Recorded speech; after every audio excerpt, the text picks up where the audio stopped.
มีสองผัวเมียคู่หนึ่งอยู่กินกันมาหลายฝ่าหลายปีและมีลูกรวมกันอยู่2 คนซึ่งเป็นชายทั้ง2 คนผัวเมียคู่นี้ได้ดำรงชีวิตด้วยการเฮ็ดไร่ไถนาเพื่อเลี้ยงชีพตนเองอยู่มามื้อหนึ่งผู้เป็นแม่ก็ได้เจ็บป่วยและเสียชีวิตจากลูกทั้งสองไปโดยเหลือแต่พ่อที่เป็นคนเลี้ยงดูและคอยบ่มสอนชายทั้งสองให้เป็นคนหูผู้ดีและเฮ็ดเวียกงานเพื่อหาเลี้ยงลูกทั้งสองโดยผู้เป็นอ้ายชื่อว่าบุญจันทร์และผู้เป็นน้องชื่อว่าทองมีหลายปีต่อมาทั้ง2 คนก็ได้เติบโตเป็นวัยหนุ่มจนสามารถเฮ็ดเวียกงานให้หน้าหัวสวนแทนผู้เป็นพ่อใด2 อ้ายน้องก็ได้ออกเมื่อหน้าตามเคยหลังจากเฮ็ดเวียกจนไก่จะค่ำแล้วก็ได้เก็บผักหักหน่อไม้เพื่อนำมาเฮ็ดแนวกินแล้งสู่พอกินในขณะที่เดินทางกลับเมื่อบ้านนั้น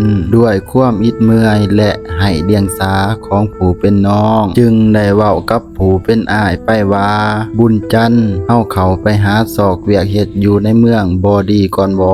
เฮ็ดหน้าทั้งหอนทั้งเมื่อยบุญจันทร์เลยตอบทองมีไปว่าถ้าเฮาไปเฮ็ดเวียกอยู่ในเมืองแล้วไผจะเบิ่งแย่งพอแล้วให้หน้าหัวสวนเฮาเด้มันจะบ่หกเหือบ่2 คนแนมเบิ่งหน้ากันแล้วบุญจันทร์ก็เว้าไปว่าฟ้าวเมื่อพอถากินข้าวแล้วทั้งสองก็มาหอดเฮือนและได้กินข้าวร่วมกัน3พ่อลูกอย่างมีความสุขมื้อต่อมา2 อ้ายน้องก็พากันออกเมื่อหน้าเช่นเดิมและเฮ็ดเวียกปกติคือแต่ละวันพ่อตอนแรกจึงได้พากันกลับเมื่อเฮือนอยู่มาหลายปีทองมีก็ได้สร้างครอบครัวและไปอาศัยอยู่กับเมีย2 คนจึงยังเหลือแต่ผู้เป็นอ้ายที่อยู่นำพอและคอยเบิ่งแย่งดูแลผู้เป็นพอส่วนทองมีก็ดนเทื่อจึงได้มายามพอเพราะต้องได้ดูแลครอบครัวของตนเองส่วนบุญจันทร์ก็เข้าใจดีว่าน้องของตนได้สร้างครอบครัวแล้วต้องได้หาเลี้ยงครอบครัวจึงบ่คอยมีเวลามาดูแลพ่อคือแต่ก่อนเมื่อใกล้จะหอดฤดูฝนของปีต่อไปผู้เป็นพ่อจึงได้เอิ้นลูกชายทั้ง2 คนมาหาเพื่อที่จะแบ่งดินหน้าและดินสวนให้กับลูกทั้ง2เท่ากันพ่อแบ่งมรดกสำเร็จแล้วผู้เป็นน้องจึงได้ขอบลาอ้ายและพ่อเพื่อกลับเมื่อหาครอบครัวของตนหลายมื้อผ่านไปทองมีก็ได้รับข่าวดีจากบุญจันทร์ให้ทองมีเดินทางกลับมาบ้านอีกครั้งเพื่อมาร่วมพิธีสู่ขวัญสร้างครอบครัวใหม่เช้ามื้อต่อมาทองมีจึงได้ออกเดินทางพร้อมกับผู้เป็นเมียเพื่อมาร่วมยินดีนำผู้เป็นอ้ายหลังจากพิธีสิ้นสุดลง2 อ้ายน้องก็ได้แยกย้ายจากกันเพื่อกลับไปเฮ็ดหน้าที่ของไผมันหลายปีผ่านไปเหตุการณ์ที่บ่คาดคิดก็ได้เกิดขึ้นซึ่งผู้เป็นพ่อก็ได้เจ็บป่วยด้วยโรคแก่ชราจึงได้เอิ้นลูกชายทั้ง2กลับมาอีกครั้งเพื่อสั่งเสียก่อนที่ตนจะเสียชีวิตจากลูกทั้ง2ไปพ่อได้บอกกับลูกทั้ง2ไปว่าพ่อมีคาถาให้ลูก3 ขอให้ลูกไปท่องจำและนำไปใส่ในชีวิตประจำวันซึ่งขอที่1มีอยู่ว่าให้อ้อมหัวด้วยแขวสัตว์ซึ่งมันจะปกป้องลูกจากภัยอันตรายในเวลาลูกนอนอยู่เฮือนส่วนขอที่2ให้ลูกกินข้าวแล้งด้วยแสงอันใหญ่เพราะจะเฮ็ดให้ลูกมีชีวิตที่เจริญรุ่งเรืองส่วนขอที่3มีดังนี้แกนข้าวโพดและในมะขามที่พ่อเอาให้มันจะเลี้ยงปากท้องของลูกทั้ง2พ่อสั่งเสียลูกทั้ง2 คนแล้วผู้เป็นพ่อก็ได้จากไปโดยบ่หวนกลับคืนมาอีกเลย2 อ้ายน้องก็เฮ็ดได้เพียงแต่ห้องไห้ที่สูญเสียพ่ออันเป็นดวงใจของตนหลังจากเสร็จสิ้นพิธีงานศพของพ่อแล้ว2 อ้ายน้องก็ได้แยกย้ายจากกันเพื่อเฮ็ดเวียกงานของตนพ่อฤดูการปลูกฝังมาถึงบุญจันทร์ก็ได้เอาแกนข้าวโพดและในมะขามมาปลูกไว้และยังได้เลี้ยงเป็ดเลี้ยงไก่ และพื้นพันธุ์ชนิดต่างๆและส่วนหนึ่งก็ได้แบ่งไว้กินส่วนว่าท้องมีนั้นก็ได้เฮ็ดแต่หน้าเพียงอย่างเดียวพ่อฮอดฤดูกาลเก็บเกี่ยวพืชพันธุ์ธัญญาหารของบุญจันทร์ก็เริ่มให้ผลผลิตเป็นต้นแมนหมากพริกหมากเขือหมากฮุงและหน่อไม้หลายอย่างส่วนว่าท้องมีผลผลิตก็มีเพียงแต่เขาอย่างเดียวจึงได้เอาเขาไปขายบางส่วนเพื่อเอาเงินมาไว้ซื้อแนวอยู่แนวกินซึ่งแตกต่างจากบุญจันทร์ที่มีทั้งเป็ดไก่และพืชผักหลายอย่างเหลือกินส่วนหนึ่งก็แบ่งขายและแต่ละมื้อบุญจันทร์ก็ได้เอาไก่ไปขายอย่างเป็นประจำจึงเฮ็ดให้บุญจันทร์มีรายได้เพิ่มขึ้นอีกมีมื้อหนึ่งบุญจันทร์เกิดเจ็บป่วยจนบ่สามารถเอาของไปขายคือทุกๆวันได้ส่วนท้องมีก็ใช้ชีวิตปกติคือทุกๆวันพอหมดเงินใช้ก็เอาเขาไปขายเพื่อมาซื้ออยู่ซื้อกินในครอบครัวส่วนบุญจันทร์พ่อแต่หายจากการป่วยไข้ก็กินเขาวกินปลาเพื่อออกไปสวนของตนเพื่อเอาไก่มาขายเช่นเดิมแต่สิ่งที่บ่คาดคิดก็เกิดขึ้นเพราะในขณะที่ต้นป่วยไข้อยู่นั้นก็มีโจรมาลักเป็ดไก่ไปเกือบหมดพ่อบุญจันทร์กลับมาเฮือนจึงได้ปรึกษากับเมียของตนว่าเฮาจะเฮ็ดแนวใดเพื่อบ่ให้โจรมาลักไก่ของเฮาในเวลาที่เฮาบ่ได้อยู่เฝ้าเพราะไก่ของเฮาถูกโจรลักไปจนเกือบหมดเลยผู้เป็นเมียจึงได้ตอบบุญจันทร์ไปว่าเฮาลองเอาหมามาเลี้ยงเบิงเวลามีโจรมามันจะได้เฮาให้เฮาฮู้และบุญจันทร์ก็ได้เอาหมามาเลี้ยง3 ตัวนับแต่นั้นมาเมื่อมีคนกายมาหมาก็จะเฮาจึงเฮ็ดให้โจรบ่กล้ามาลักเป็ดไก่อีกเพราะย่านหมากัดนั่นเองบุญจันทร์จึงได้คิดพ้อคำที่พ่อสอนก่อนที่พ่อจะจากไป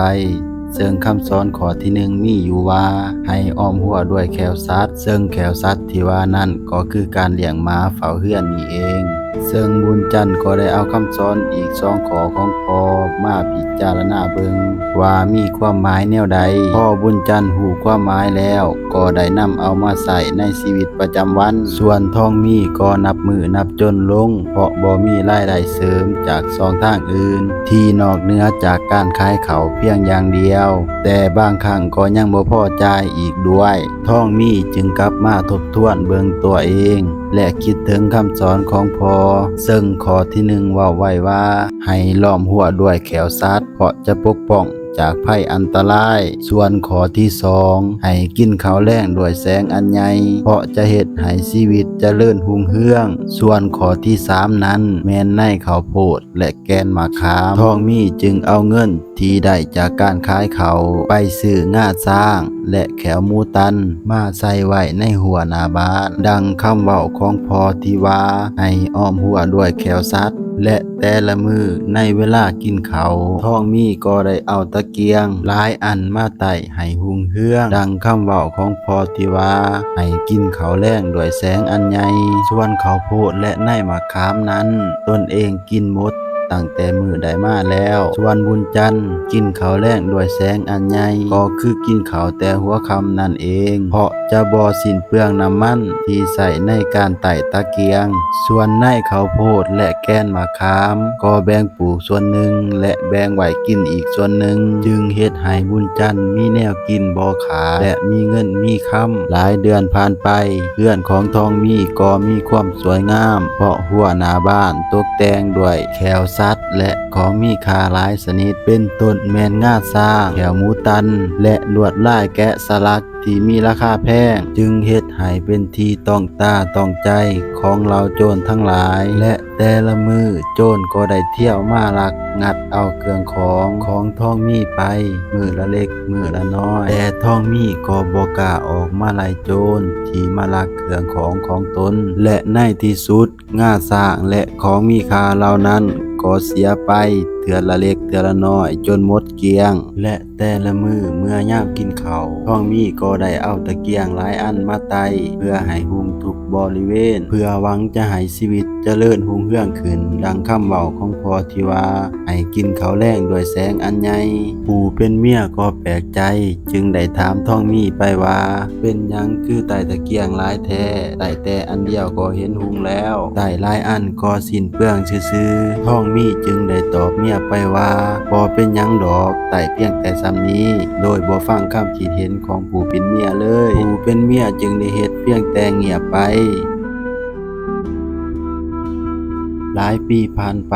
ครอบครัวของทองมีนับมือนับจนลงเรื่อยๆเฮ็ดอันใดก็บ่ประสบผลสำเร็จเลยจักอย่างจึงเฮ็ดให้ชีวิตครอบครัวมีความลำบากขาดเขินสองคนผัวเมียจึงได้ปรึกษาหารือกันโดยผู้เป็นเมียได้ถามทองมีไปว่าเฮาจะเฮ็ดแนวใดเพื่อให้ครอบครัวของเฮาดีขึ้นเพราะตอนนี้ครอบครัวของเฮาลำบากขาดเขินหลายอย่างทองมีก็ได้ตอบเมียกลับไปว่าผ่านมาก็ได้พยายามเฮ็ดหลายสิ่งหลายอย่างให้ดีที่สุดแล้วแต่ครอบครัวก็ยิ่งจนลงเรื่อยๆมีอยู่ทางเดียวที่คิดออกตอนนี้ก็คือไปอาศัยอยู่น้ำอ้ายบุญจันทร์ชั่วคราวก่อนพ่อได้ทีได้ทางแล้วจึงคอยกลับมาใหม่เพราะตอนนี้ก็จนหนทางแล้วเช้ามื้อต่อมาทั้งสองก็ออกเดินทางไปหาอายพ่อมาฮอดเฮือนอายทั้งสองคนก็ตกใจเพราะเฮือนของบุญจันทร์นั้นแตกต่างจากเฮือนของตนเองหลายเพราะเห็นว่าเฮือนบุญจันทร์มีความอุดมสมบูรณ์และหังมีบุญจันทร์จึงได้แต่งผ้าเขาวให้ทองมีกับเมียกินพ่อกินข้าวแล้วทองมีก็ได้ถามบุญจันทร์ไปว่าตั้งแต่สร้างครอบครัวมาบุญจันทร์ใส่ชีวิตแนวใดจึงหังมีได้ปานนี้ซึ่งแตกต่างจากตนเองหลายที่มีความลำบากขาดเขินและบุญจันทร์ก็ได้เล่าสู่ทองมีฟังว่าตนเองก็ใส่ชีวิตแบบปกติและนำเอาคำสอนของพ่อมาปรับใส่ให้เข้ากับชีวิตประจำวันอันใดที่เหมาะสมก็จึงใส่ส่วนอันใดบ่เหมาะสมก็บ่ใส่ทองมีจึงได้ตอบบุญจันทร์ไปว่าตนเองก็เฮ็ดตามคำพ่อสอนมาตลอดและได้เล่าเหตุการณ์ต่างๆให้บุญจันทร์ฟังเมื่อบุญจันทร์ได้รับรู้บุญจันทร์จึงได้เล่าการดำรงชีวิตของตนเองให้ทองมีฟังพ่อได้บอกเอาไว้ว่าให้อ้อมหัวด้วยแขวสัตว์ตนเองจึงได้เอาม้ามาเลี้ยงในเวลาที่ตนเองบ่อยู่ก็บ่มีโจรมาลักเครื่องของตนเพราะม้ามันจะเห่าและข้อที่สองให้กินข้าวแลงด้วยแสงอันใหญ่ตนเองก็กินข้าวแต่เวียงแต่เว้นเพราะจะบ่ได้ไต่ตะเกียงและจะบ่สิ้นเปลืองแถมยังลดค่าใช้จ่ายอีกด้วยส่วนในข้าวโพดและแกนมะขามตนเองก็ได้แบ่งไว้ปลูกส่วนหนึ่งและแบ่งไว้เฮ็ดอาหารอีกส่วนหนึ่งจึงเฮ็ดให้ตนเองมีแนวพันธุ์พืชปลูกในปีต่อๆไปพ่อทองมีได้ยินบุญจันทร์เล่าสู่ฟังแล้วจึงได้ฮู้ว่าสิ่งที่ตนเองเฮ็ดโกงกันขามกับสิ่งที่บุญจันทร์เฮ็ดทุกอย่างเลยพ่อ4-5 มื้อผ่านไปทองมีก็ได้ขอบลาบุญจันทร์เพื่อกลับเพื่อนของตนและจะนำเอาวิธีที่บุญจันทร์แนะนำไปใช้เพื่อเฮ็ดให้ชีวิตครอบครัวดีขึ้นและอยู่ดีกินดีอุดมสมบูรณ์คือดังบุญจันทร์แต่ก่อนจะกลับบุญจันทร์ก็ได้แบ่งพืชพันธุ์ธัญญาหารต่างๆเพื่อให้ทองมีนำไปปลูกรวมทั้งสัตว์เลี้ยงและข้าวของเงินค้ำอีกจำนวนหนึ่งพร้อมทั้งยังบอกทองมีไปว่าถ้าหากขาดเหลือสิ่งใดก็ให้บอกตนเองจะช่วยเท่าที่ตนเองช่วยได้